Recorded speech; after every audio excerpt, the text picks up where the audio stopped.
Yeah, it's going down. H-Town, Hiram Clark, B.Scott. B.Scott from Hiram Clark. It is the B-Block Podcast, and I am your host, Brandon Scott.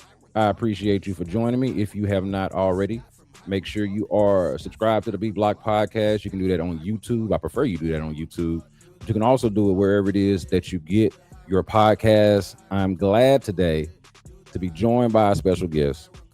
It is my guy, radio partner, just overall good dude, aside from the radio part, but notably my radio partner, Reginald Adetula of SportsRadio 610's In the Loop. You can catch that from 10 a.m. to 2 p.m. Central Time on SportsRadio 610, on YouTube, on Twitch, on the Odyssey app, on the actual radio. You can still catch us there too as well. So I want to, first of all, say thank you to Reginald for what we'll call the B-Block debut and for spending a little time with me to talk a little bit about this Texans matchup that we got coming up. How you doing, man? Doing well, honestly. I didn't realize I was a special guest because it took you long enough.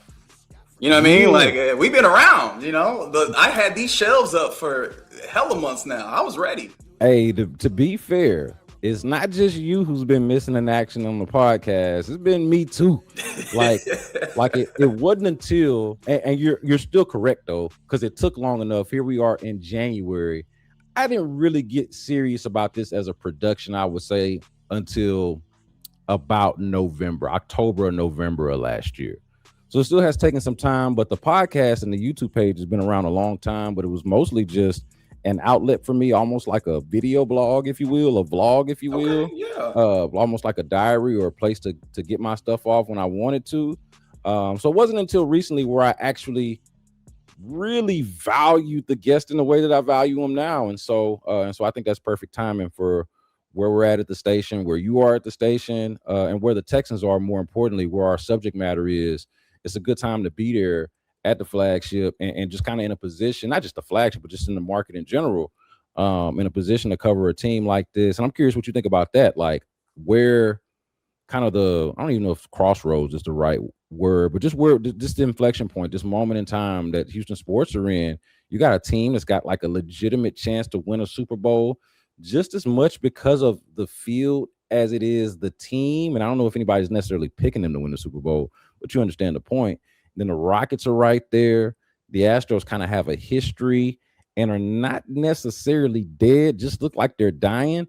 But it's just a fascinating time because every team feels like it's at least competitive or in it. Yeah, it's funny because the reason why I feel like I'm in a perfect place to appreciate this is a reason why a reasonable person could look up and be like, actually, you don't appreciate this at all, which is I just got back to Houston a year and a half ago. And I walk in and I get to reap the benefits of good football team, good enough basketball team, because that's coming off of a 11th place finish in the West in the Rockets. And then all of a sudden, here you go, number 2 seed, right? And then an Astros team that is, ALCS consistent, ALCS or bust expectations. And for me, who is just starting this journey at the height I am, right, being able to be a everyday daytime host, I was I'm just anxious in general. I think you know this about me, B.Scott, but I was very anxious about, it's one thing to do a show about teams that are meh, and I have not had to do that, to be honest. I've had good fortune of covering pretty good teams. And so stepping out into this new level, you go, am I going to have to learn 2 things at once? How to do the job, but then also how to do the additional job of manufacturing content about teams that you have to generate interest in.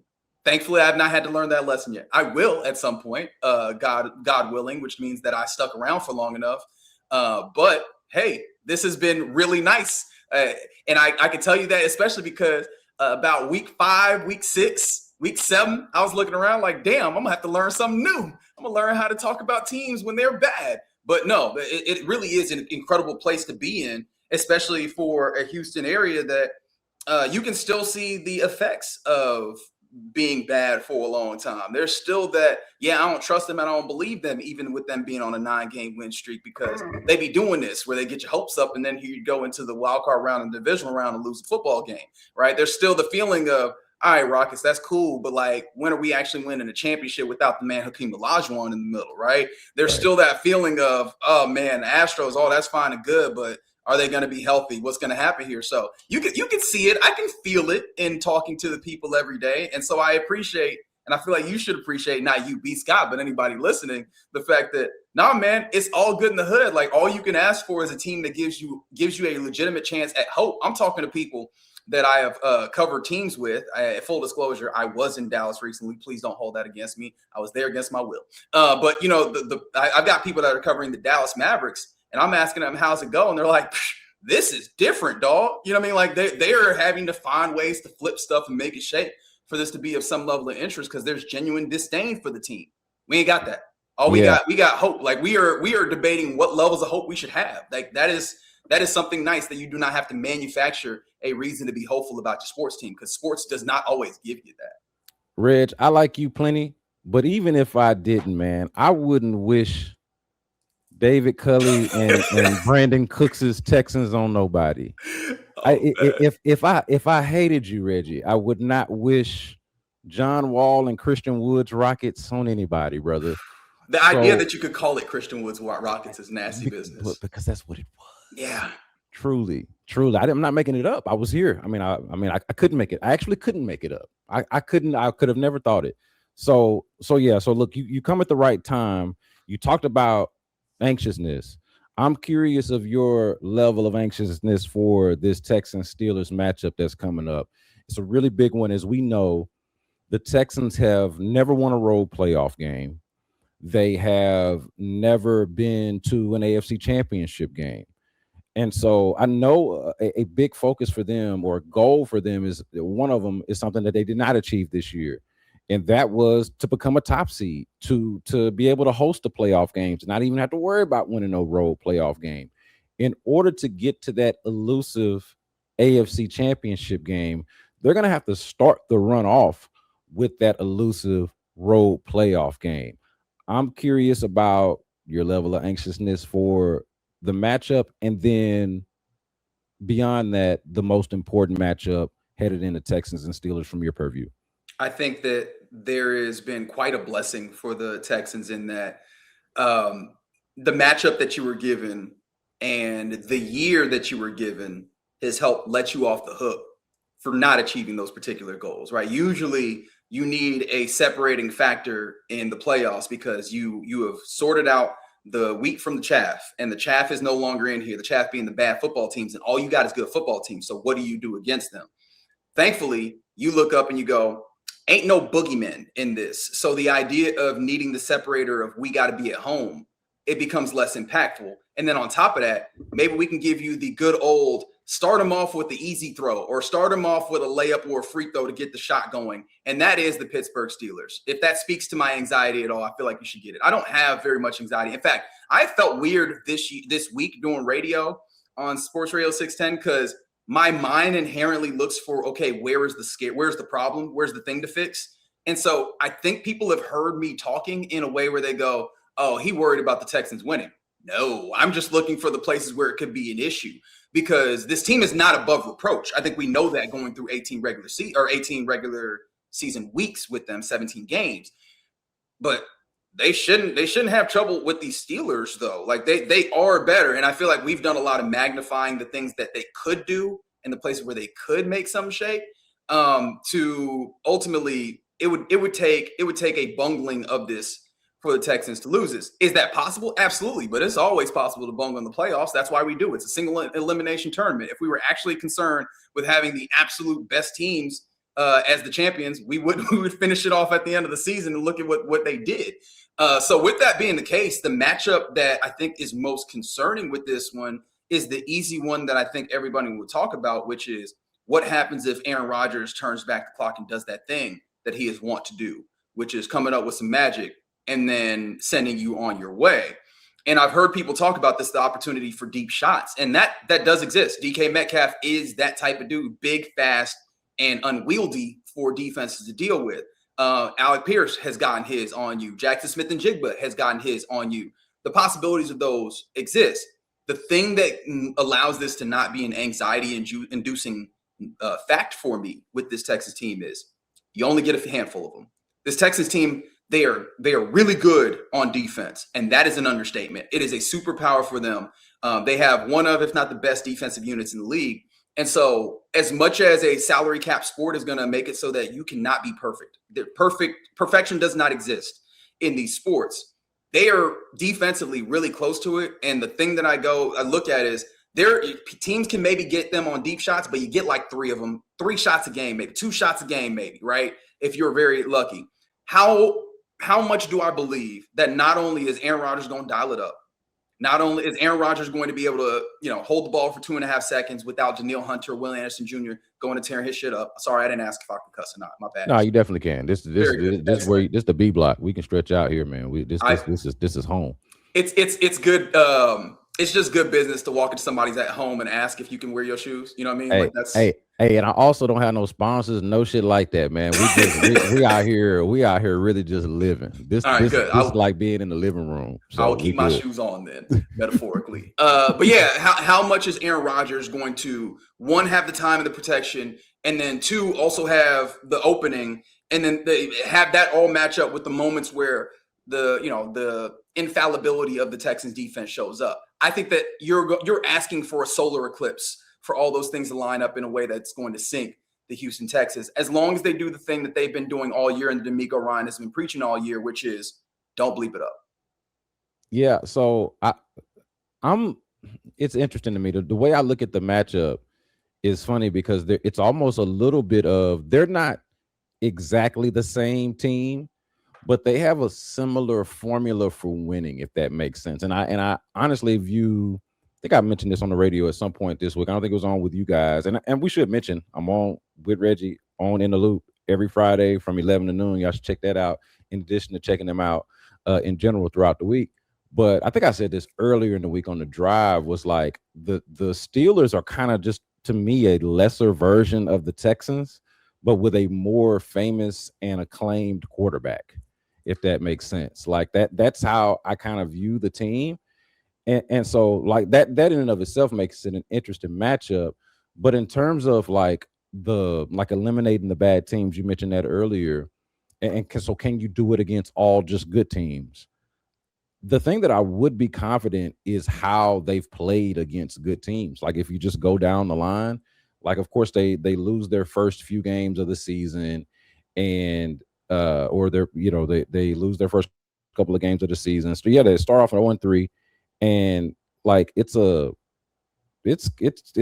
of rough there, but they play pretty close against the Rams. They play pretty close against Tampa Bay. I thought the Jacksonville game is probably the worst. The first Jacksonville game might be the worst game or maybe the lowest that I felt about them. It's either that or that first half against Tennessee, the first game that they played. Now, of course, they blew them out, and it ended up looking like they were great. But that first half made it feel like there's no way this team not only can't win a Super Bowl, but this doesn't even look like a playoff team. But from there, I mean, you look at all of the teams that they've played closely and played well, even some of the teams that didn't make it in the playoffs, like the Colts and like the Chiefs, at the time felt like good teams that they played well against. Of course, the winning streak starts with the 19-point comeback against the Jacksonville Jaguars, which is obviously a really, really good team.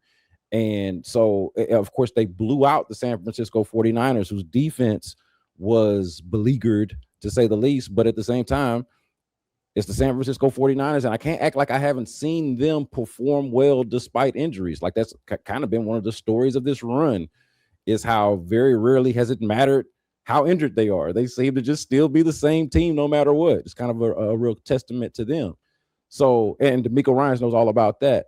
So I would point to the fact that they have performed well against really good teams, which kind of convinces me that they themselves are one, and makes me pretty confident going into this matchup. But I think I was saying this to somebody too, that like if it was on the Pittsburgh side, I'd feel pretty confident about that too. Like if I had watched more Steelers than I watched Texans versus having watched more Texans than watched Steelers, I see how, like, I think logic remains the same no matter what. But I see how I could twist myself into thinking, oh, you know what, we got a shot here. Or if there was a team that we were going to draw this is the one that I wouldn't mind it being, since we are so similarly styled and styles make fights. Yeah, there's two things that I thought of while you were talking there. One, which is you mentioned how these two teams kind of similar style in the game plan that they're going about, I guess, in a general sense. And if that's the case, like, what do we typically people talk about? It's like Spider-Man meme, except it feels like the Texans are Spider-Man and the Steelers are Spoderman. Yeah. You know what I mean? Like they are the knockoff version that you will see at the gas station. Yeah. However, if you are on the Steelers side, like I think you're right in that, and we've seen actually Steelers fans kind of doing this thing where they're like, actually, nah, I don't think the Texans are that good, and we have a chance, or what have you. You can make a case that actually another matchup in this game that matters a whole bunch is the Texans' run game versus the Steelers' ability to stop the run, because that actually matters when we talk about the Texans being able to salt away games has been running the football. Also, the Texans being able to get themselves in manageable positions and to be able to continue to convert down series and then continue to extend drives has been being able to run the football, not necessarily well, not necessarily good, but in a serviceable manner. And if we just go with what we're looking at here, the Steelers actually are decent at stopping the run. And so how does that actually line up? And what does that look like? Does it look like maybe picking up 1 yard on plays where you would normally pick up 3? Does it look like picking up 3 yards on plays where you normally pick up 5? And what does that look like when the margin for error offensively is already so thin? I think that there is questions on that. And if that then places an undue amount of pressure on the arm of CJ Stroud, not necessarily that his arm can't handle it, but the way that they've situated the passing game does raise some questions. Like you can maybe get yourself there and ask how this all comes together. I just feel like you're strong enough as a team and you're good enough to make some of that not matter. So I want to come back to Stroud and come back to the offense in just a moment, because I think that is, like for me, I was on y'all show today mentioning that I feel like the big story and matchup for me is some combination of the offensive coordinator and the offensive line and how they perform in this game. So I want to get back to that and talk to you about Stroud as well. But since you mentioned Aaron Rodgers earlier, I do want to follow up and just ask you, let me ask it like this. How much should Aaron Rodgers, in your opinion, how much should Aaron Rodgers scare the Texans? And how worried, if at all, should the Steelers fans be about Aaron Rodgers? I mean, I don't think that you should be all that scared of Aaron Rodgers, but that's also famous last words for a number of people. However, there needs to be a recognition. He's 42 gosh darn years old, right? And on top of that, he is an Aaron Rodgers, because I don't want to do this just with the mysticism. The mysticism says that Aaron Rodgers should always be considered and worried about. Aaron Rodgers, in the context that he actually exists in, is a dude who is afraid to get hit and afraid to take hits. Maybe, as your homie Nick Wright has made note of, maybe this is the time where he puts all that fear away, and that fear has just existed to get him to this point where he can, muster up his courage and face the demons that are pass rushers coming and hitting him. But I feel like that is probably not going to change too much. And even if it does change so much, can he sustain a number of hits? Because it feels like that is something that you would be having to deal with the likes of Danielle Hunter and Will Anderson Jr. I think that neutralizes him, because he's held on to the football. And when they have gotten the ball out, it's been a lot of dink and dunks. It's been a lot of getting the ball out quickly to Jonnu Smith and Kenny Gainwell. And they don't even use Freiermuth all that much, but getting it out in space and letting those dudes do things. And if there's one thing I'm not afraid of with this Texans team, as weird as it is, because they do miss tackles sometimes, it is dude with the ball in space and you need to come up and tackle. Boy, do they love that, right? I feel good about the Texans doing that. So that's one facet of the Aaron Rodgers thing. And the other thing is, I keep coming back to when the Steelers played Myles Garrett and the Browns. And we talked about this from the side of Myles Garrett trying to get the sack record, right?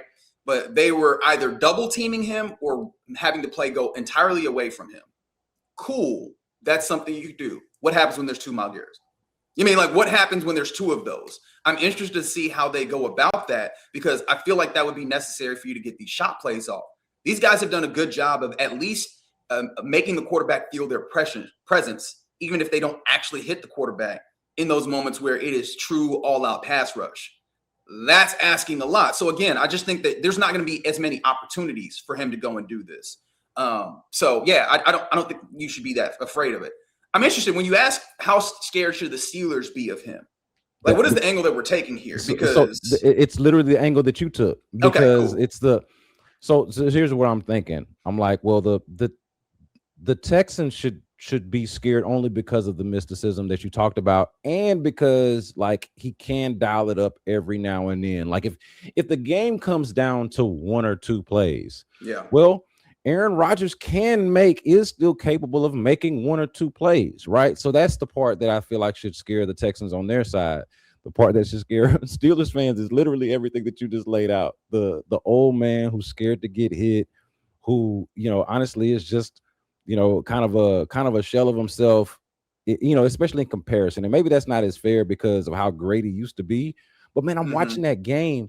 I'm watching that game against the Ravens, where he's trying to outrun a defensive lineman. I can't remember which defensive lineman it was. He's trying to hit the corner on the right side, right? He's trying to hit the corner on the right side, and man, he knew that he couldn't get it, so he stopped and was going to try to maybe juke him or see if he could make his momentum fly past him and maybe make it easier, but he didn't feel like he could even win the foot race to the first down marker that he just would have. And Chris Collinsworth was pointing this out, man, he gets that with ease in his prime, or even just 4 or 5 years ago when he was winning the MVPs, the next few MVPs that he won. So yeah, that's the way I look at it. Is like, the man, FU MVPs. Yeah, I like to call those the FU MVPs. The FU was specifically to Brian Gutekunst. Like, oh, you think you're moving on? All right, watch this. MVP's on your head. Yes. How about another one? Here's another one for you. Yes, exactly. But I do think that those are things, Aaron Rodgers, to the degree that he's a story, is like it could go incredible for the Steelers. It could go horribly wrong, if that makes sense. No, for sure. Without question. I mean, and that's the nature of having a quarterback who's at the end of his rope. Honestly, I was wondering if what you were even looking at was if he's good enough to where you go, oh, we finally did it. And then you look around and you go, he's gone now. We're in this barren wasteland of not having a quarterback again. Because I do think that is funny. It's like they could do the funniest thing ever. Of course, not to Houston fans, and actually win this game and maybe be some level of good, because nobody thinks that they can actually win a Super Bowl. But they could do just enough to feel that taste of maybe we're actually good. Maybe Mike Tomlin can still do this. Got to go find a quarterback again. Well, to that degree, in terms of that angle, that's what I thought was underrated about the game itself the other night. Like the Steelers-Ravens, the Ravens-Steelers matchup for the AFC North, and how shape-shifting it would be. And I don't think I even gave it enough consideration because I was in the moment. But once Harbaugh gets fired, you start to think about, okay, how does this go if Tyler Luke just simply knocks down that field goal? I don't know what happens at the end of the season with the Ravens, but I can guarantee you, with them getting ready to host the Texans in the wild card round, John Harbaugh is still the coach of the team, right? And then you look at the other side, it's the Steelers that are going home, and they're having very similar conversations about Mike Tomlin, at least in public. I don't know about the background relationship stuff, if that stuff is comparable, but in terms of how people view Tomlin as somebody who they respect, is obviously accomplished, but they feel like maybe has worn out his welcome, or that the message has gotten stale. That's at least the way he's talked about in Pittsburgh, fairly or unfairly. I'm curious on how that goes. If Tyler Luke just simply knocks down that field goal, are we having kind of a similar look at the Steelers where Aaron Rodgers is probably not a Steeler, even if he's coming back? And I wonder if he's coming back at all at this age and at this point. And at least that question is there. And then what does Mike Tomlin do? Like, does he stick around? Do the Steelers still want him around? Does he want a break? Does he want a new opportunity? There are jobs coming open. If Mike Tomlin gets fired, does it have the same reported residual effect on the coaching market that Harbaugh's firing had? Whereas you got teams that maybe aren't as committal to their coach, but aren't necessarily about to fire him, didn't fire him on Black Monday. But now that Harbaugh's available, they're looking at that guy like, sorry, man. Like, I would imagine there are teams that would, similarly to Harbaugh, would do that with Tomlin as well. So that's kind of how I looked at that. Is just like more so just how those moments, like from the Boswell missed extra point, which felt like it was going to be costly at the time. Okay, so just the Boswell mixed extra point cost Tomlin a swan song, or Rodgers a swan song with the Steelers, and then it doesn't. And now does the Tyler Luke do the opposite, right? And therefore do that for the Ravens. I thought that was kind of a real interesting dynamic in terms of what could happen based on the result. For sure. It's one of those things. I don't know if Bill Simmons coined this, but I know he likes saying it a lot. Sliding doors moment, right? It's Yeah. just one of those, this could go one way or the other type things. And I do cherish, especially when you have the opportunity to actually catch it in real time, because sometimes the sliding doors moment is one of those things that you have to look at in hindsight and go, oh, wow, yeah, that could have changed a lot. Yeah, it definitely a sliding doors moment. So you mentioned the offense earlier, and I talked about this, like thinking that to me, I mean, we could have even started with this, like it is the question, the thing that I was talking about in the loop for me is that everything that they addressed, the main things that they addressed in the offseason, the ways in which they wanted to get better, they talked about wanting to do more with, well, let me recharacterize that, because that's how I phrased it. Right. They didn't say they wanted to do more with less. The way I viewed their strategy was wanting to do more with less. And the reason why I say that is they fired their 2-year play caller who they had some success with for a play caller that had never done it before. Can I press pause on you here and ask you, and maybe we don't need to litigate this, but the Bobby Slowick as having success is always interesting to me, especially because like 2023 is like, oh man, it was a good offense. And I never felt like it was a good offense. It just felt like an offense that kind of that had some successes within it, even though it wasn't particularly good. No, I would venture to say that they have now completed 3 regular seasons under the DeMeco Ryan, CJ Stroud era, and they really only had one kind of good offense in the 3 years, this year included. Okay. And that would be the first year, right? Like I'm not explosives, right? Yeah, I'm not even saying that he was good or that he was successful. I'm saying that the team, because think about it, the same way that you could justify keeping Nick Caley or reasons that you could justify keeping Bobby Slowick. We won. We made it to the playoffs, but when you look at it, the numbers overall are similar. You're basically kind of a similar outfit in terms of production, whether no matter what metric you want to look at, or it probably doesn't matter which metrics, but if you want to look at some of the main ones like scoring and passing, and like they were much better as a passing offense overall that first CJ Stroud year. Yeah. But since then, everything has been kind of mid to below average in some cases, in a lot of cases. And so I don't, you want to talk about a Spider-Man meme, they run different offenses, they're different guys, but in terms of what you're getting and how good it is kind of basically the same. And so I would say that like just the downside of it is you sacrificed whatever. Look, I'm not here to defend Bobby Slowick or say that they shouldn't have fired him. All I'm saying is they made a bet on when they did fire him, replacing him with a less experienced guy that they were not at the time, at least even sure was better than the guy that they were getting rid of. That's more of the point that I'm making. And so that's a bet. That's a choice, if you will, to say that that's what we're going to do. And, similarly, they kind of did a thing with the offensive line where they get rid of their best offensive lineman who was expensive and maybe didn't fit the ethos of what they want from the team or what they want their players to represent. I don't know. But I think it was a money thing. But even there, doing a little bit more with less, not how they characterize it, how I characterize it. But like now here we are, and I think that those moves are now come to like all the truths come to pass. Like, you know what I mean? Like the chickens are coming home to roost, if you will. Yes. And it's time for that. So I want to ask you about the offense, but I want to start with the quarterback since you mentioned him earlier. Talk about CJ Stroud a little bit. What have you thought about him since he came back from the concussion, and how do you like him in this offense, in this matchup, and then in this environment going against the Steelers? This is a fantastic question because this has been the thing that I've been asking myself. All of this, the unspoken kind of undercurrent of all of this that we're talking about is, do you want to, or should you? Because I think you will. The circumstances, and that just because you do a thing doesn't mean you should. We've all been there. We've all been 20 before. You know what I mean? Mm-hmm. But they're going to pay CJ Stroud. Should they pay CJ Stroud has been like an undercurrent of all of this. And what I think about, and that's been kind of the thing that we're thinking about, especially since he's come back, because they did not do the thing that other teams in the National Football League do, which is have a quarter black, or a black up rather, is what I was looking for. And so quarter blacks.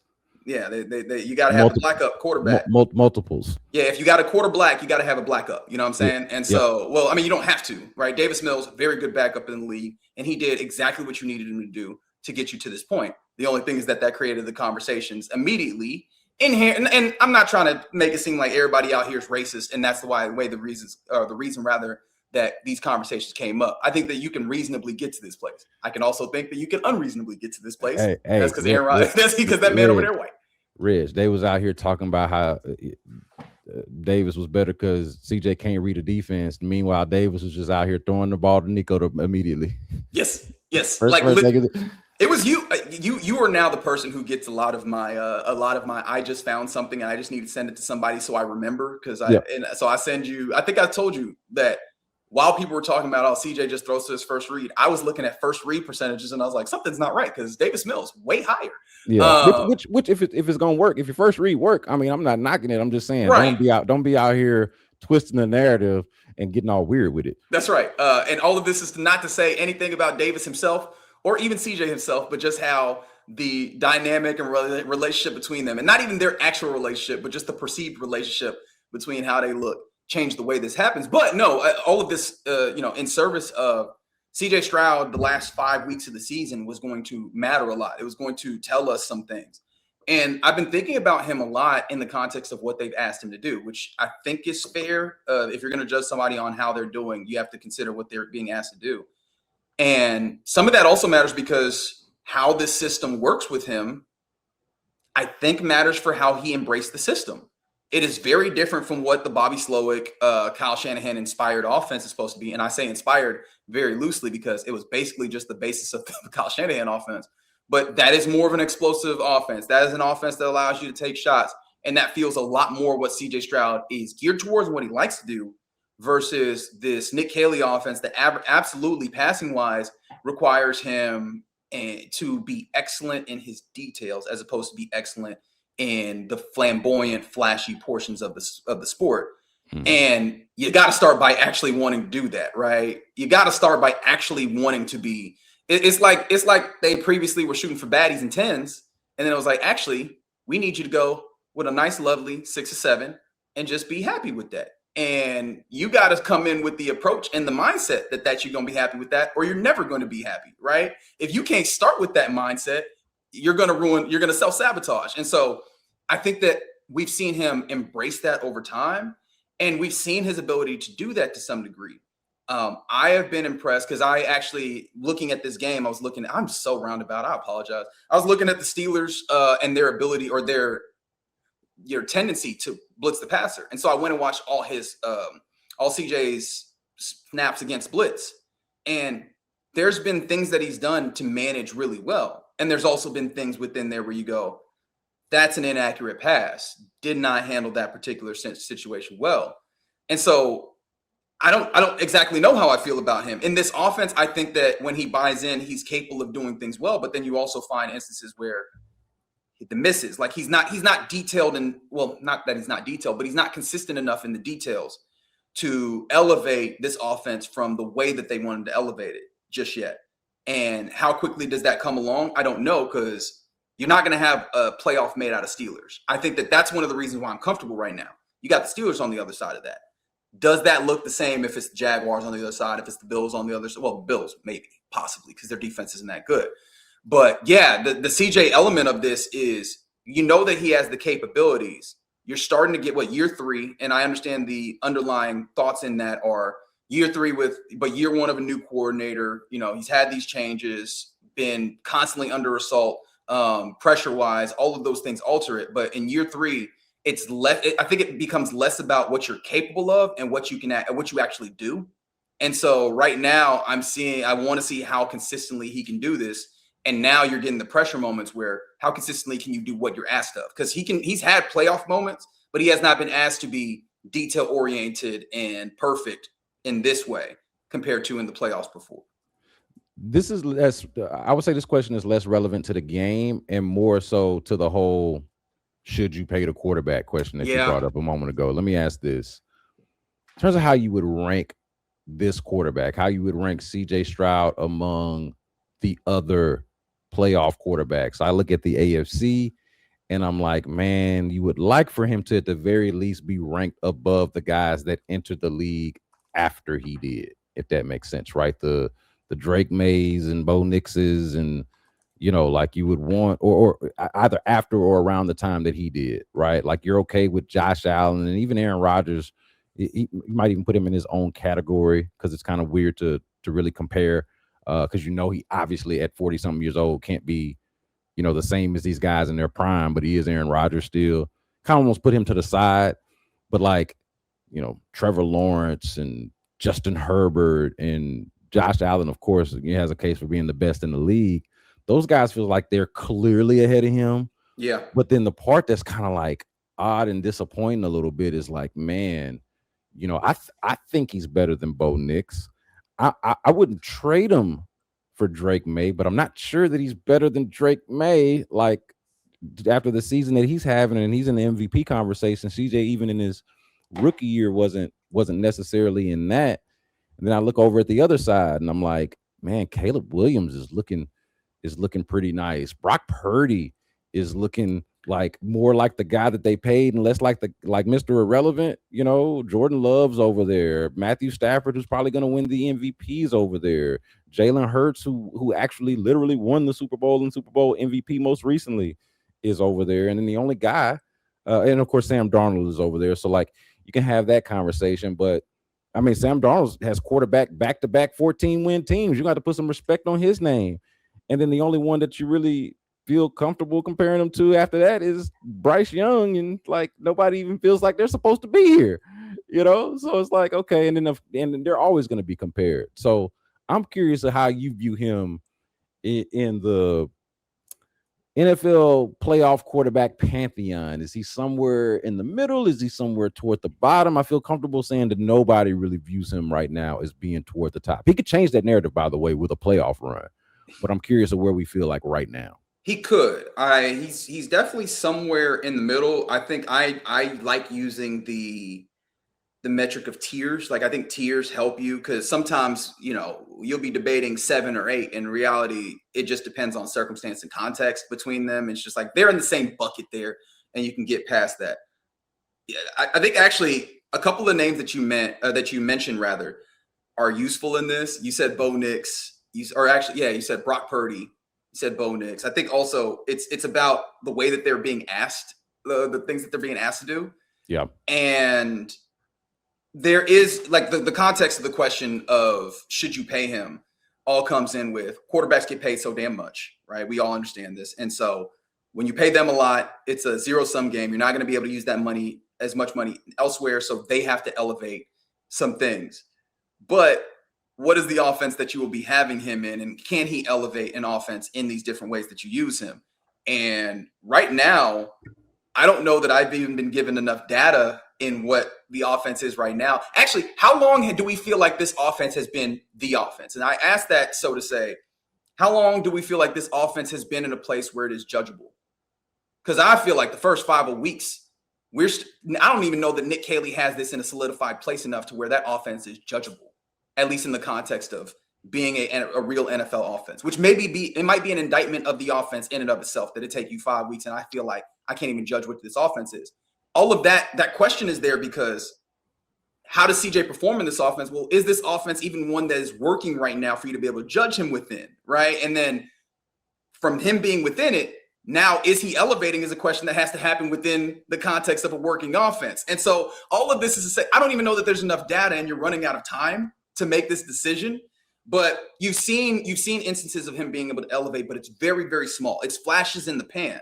And so we're trying to work off of evidence that you typically use to decide if the quarterback is good, like rookie year. Except you're doing that in year 3. Yeah. And so at least the Pantheon question, he's definitely somewhere in the middle, but he has the arm talent. You've seen him demonstrate the ability and the willingness to use his legs. You've seen him demonstrate, as much as some people might not give him credit for, the ability with on the field making good decisions. But I still want to see his ability pre-snap. I think that still shows a lacking because there's times where there's not answers to pressure. And some of that I imagine, hey, this is where a relatively young quarterback should have a coordinator and a coach that will help them. Don't. So how far along is he there? How much can he handle in some of those? I think that remains to be seen. But you can see the instances of him being able to elevate, but how consistently does that come out? That's in an inconsistent place. Except we haven't gotten enough data for me to say, or at least for me to feel comfortable that I can say that he can't do it or he can do it. That's the uncomfortable thing. There's still question marks in here that you're having to use to make your decision here. Yeah, that's the downside of making the change, right? Especially in making the change in the way that they did. Right. I think if you make the change to a coordinator where we're not having to question if the offense actually works, that's what I'm saying. We can use the whole thing. But you made a change to a coordinator. But I guess this doesn't matter if you're not actually making the discussion, because this is a discussion on should they pay him that we're having. The answer is yes in the building. Yeah. No, and even just aside from that, because I think the question of should you pay him is fun to bat around. It's a lot less complicated than the discussion, because it really comes down to a more simple: would you rather have him or not? Would you rather have him or start over? And the guys that are getting paid, like Trevor Lawrence is now, I think, living up to his contract. But I remember when he signed his deal, he was in the rather have him than not category for me. I was like, yeah, I'd pay Trevor Lawrence. I wouldn't feel great about it, but I also don't want to start over. I'd much rather just have Trevor Lawrence than start all over and be like, okay, who's my quarterback, or try to piece it. I'd much rather just have him than be trying to piece it together or figure it out, or be the Steelers and my quarterback, or the Colts and my quarterback is somebody different every year. I'd rather just have, even if I don't fully believe in, I'd rather have Trevor Lawrence. I'd rather have CJ Stroud. I'd rather have, honestly, Sam Darnold. Like, and that, which feels really weird to say after all things considered. The last one's a little difficult on me, but yes, I feel you. It's difficult on me, but what I'm saying is I now understand how Sam Darnold has gotten rich twice over the last couple of years, because he at least falls in line with the rather have than not, which I didn't think he fell in line with before the Minnesota run and before this run. So credit to him at least for thugging it out, and he's also found some really good situations there. But yeah, no, I think this is just kind of an interesting back and forth. One of the questions I wanted to ask before you get to that question, I do want to say the situation thing, I think that matters a lot. And I think you made my answer a lot easier than the rambling that I just did, which is bringing up Trevor Lawrence, because this is a bad contract. Oh, wait, never mind. It's all good because you got Liam Cohen in here. So this is yes, you should pay him. And if it's looking like your answer was wrong, you just need to change the circumstance, right? Like that'll be the answer on the backside of this. If you pay him and he's not looking like he lives up to it, he has the talent to just get the right coordinator that'll get it out of him. So a question I wanted to ask, when we had CJ Stroud up at the podium on Thursday, I believe it was, it was getting toward the end and we were kind of running out of time, and we did run out of time. But I also, after the fact, thought this feels like maybe it would come across as more of a shit stirring type of question, or like maybe my intentions weren't as pure if I asked it, but I genuinely would have liked to have known his answer. Not to say that he would have given me his genuine answer, but I would have asked the question from a real place of, do you feel like this offense maximizes your skill set? And if so, why? Why and why not? It almost sounds like a deposition, because it's like, are you trying to trip me up here? What you want me to say? But I would like to know, and I could have asked Kaylee today of like, hey, do you think the offense that how do you feel like the offense that y'all are running maximizes CJ Stroud's talents and abilities? Because I don't really know the answer. I feel like they're figuring it out, and they're they're getting there. But as far as like the answer, I don't feel like there's a great answer. What would you say? The answer is no. And maybe this is just, we live in an era of NFL where we get to see the ultimate, I am going to make this easy on you offense out here with Shanahan for quarterbacks. And maybe that's not maximizing it, but you at least make it as easy as possible. This offense challenges your quarterback. Now, it challenges your quarterback to greatness, depending, right? There's possibilities where if you run it well, it feels like you're infallible, but it challenges your quarterback. And it challenges him to, have to rein it in, to be really precise. And I don't know that that's leaning into what he does incredibly well. It's a challenge. I think that's what we've seen over the year.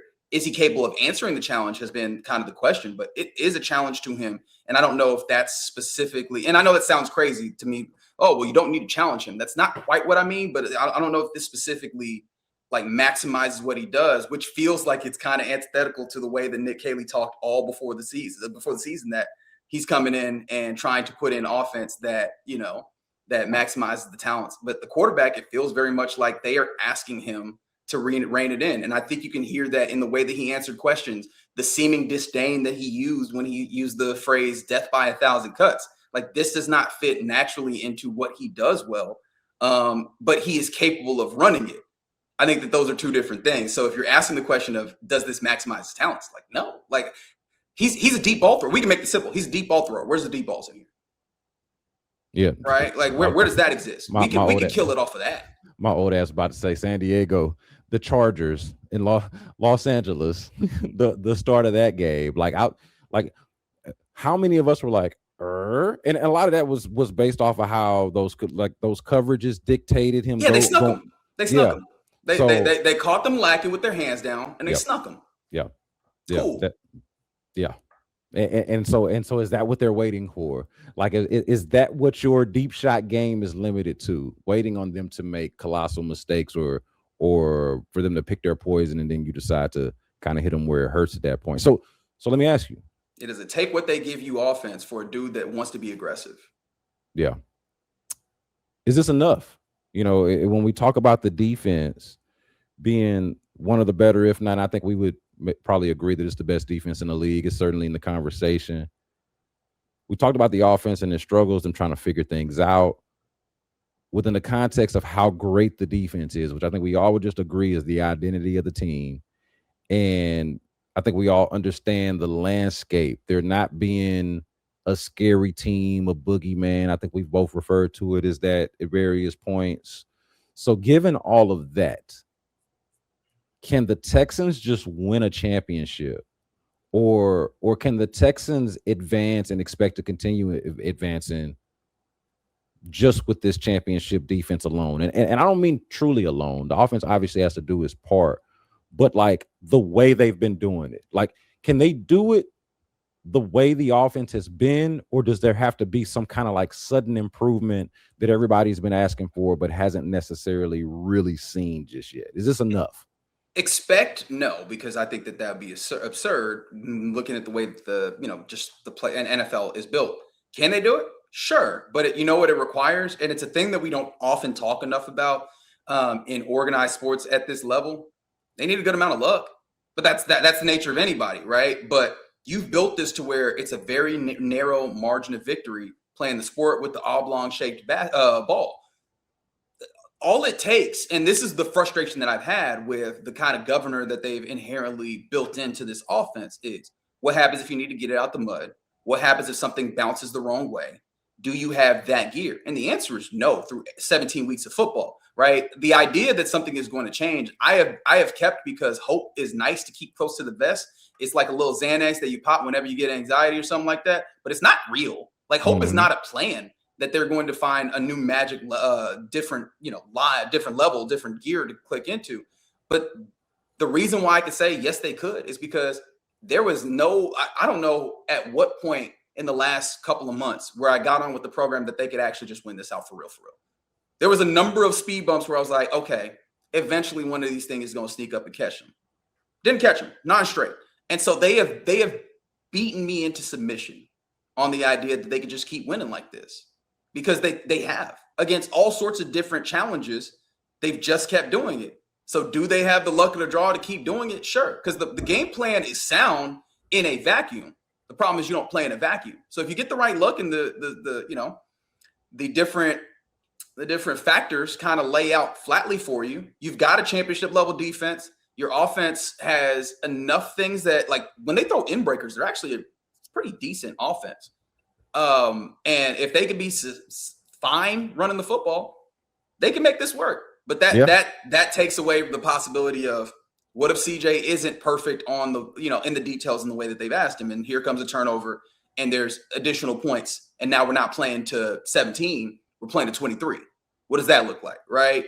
What does it look like if the defense actually has a Kayvon Wallace or Jalen Reed or whoever accidentally slip, right? I'm not even talking about messing up. You could slip and fall, and all of a sudden there's a touchdown on the board, right? Like these are things that happen. Do they happen to the Texans? If they don't, sure, they could absolutely win a Super Bowl. And that's the crazy thing about it, ain't it? It's wild because everybody's got their complaints about the offense, but it is difficult. I mean, you can do it if you kind of just dig in and look and know what you're talking about. But it's hard making the case that a team doesn't have a winning formula after they win 9 games in a row. It's really tough. You know what I mean? It's like they can't win like this. Oh, really? And then they, like you said, they just kind of keep doing it. And so I'm trying to remember at what point I've become resigned to what the offense was. And I tried to be careful about like wanting to still hold them accountable and not make excuses for them and not sound like an apologist and these types of things, but also like just be true to myself and like certain things I don't care as much about or am more accepting of because this seems like to be their strategy. Like at whatever point I realized that they were among the top in the league at both time of possession and giveaways in terms of not giving it away, right? So like, okay, this is their formula. Reggie, they play with a lead. They play with a lead almost more than maybe anybody in the league. It's a small one, but they keep it. But they keep it. And this is what they do. And it's not always entertaining. And sometimes it's like frustrating and head scratching. And it makes you feel like it's not sustainable because like, when is the dam going to break? When are these things that you're talking about going to happen where a mistake here, a mistake there, and all of a sudden you're playing from an uncomfortable place, an unfamiliar place from behind, right? We saw that when they got down early and then this feels like moons ago, but to the Seahawks and Monday Night Football coming out of the bye week, and they jumped on them early, and they didn't feel like a team that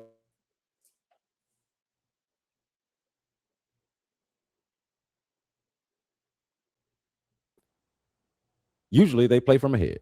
So yeah, they can, and the reason why I prefaced the question was like I think the fact that there is not that dominant team on the other side that's waiting on them exactly does sort of creates this opportunity for them to do exactly that, I think. Yeah, the closest to that team is the most complete team in the playoffs, which is the Jacksonville Jaguars, and you've played them and you've managed to get a win, albeit in comeback fashion. So yeah, I don't know why spades exist as the best way to explain a number of items, but you know what they are? They're jackwalkers. They're jackwalkers with an elite shit talking game. And you go, nah, you're not just going to keep walking jacks on me. And then they just keep walking jacks on you. And you go, at some point, I just got to acknowledge he's really good at walking jacks, man. Yeah. He's just really good at walking jacks. Hey, look, it's perfect that we get a spades reference to end this segment. I'll end it with this. Do the Texans keep walking jacks? Are the Texans able to jack walk their way through the AFC? I mean, I would like them to. Is that an answer? I think that they have the capability to. Stay tuned. Stay right. Reg, tell people about In the Loop. Tell them about Texans Collective and where they can find you. Yeah, I mean, those are the two things that you can most readily hear me on. In the Loop on Sports Radio 610, home of the Houston Texans.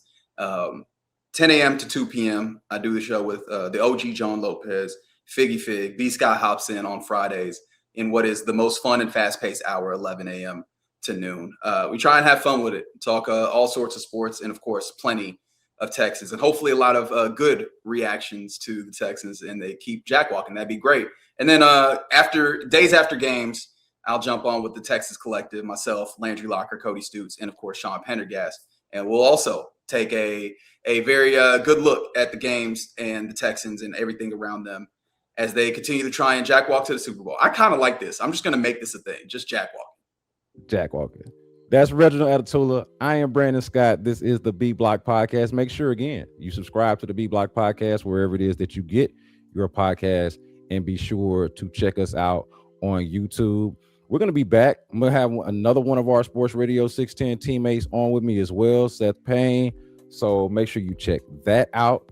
We're going to have a good time, man. Texans playoff run on the horizon. We'll see if they can continue to jackwalking. In the meantime, y'all Y'all stay on the B block, man. Till next time, y'all be good.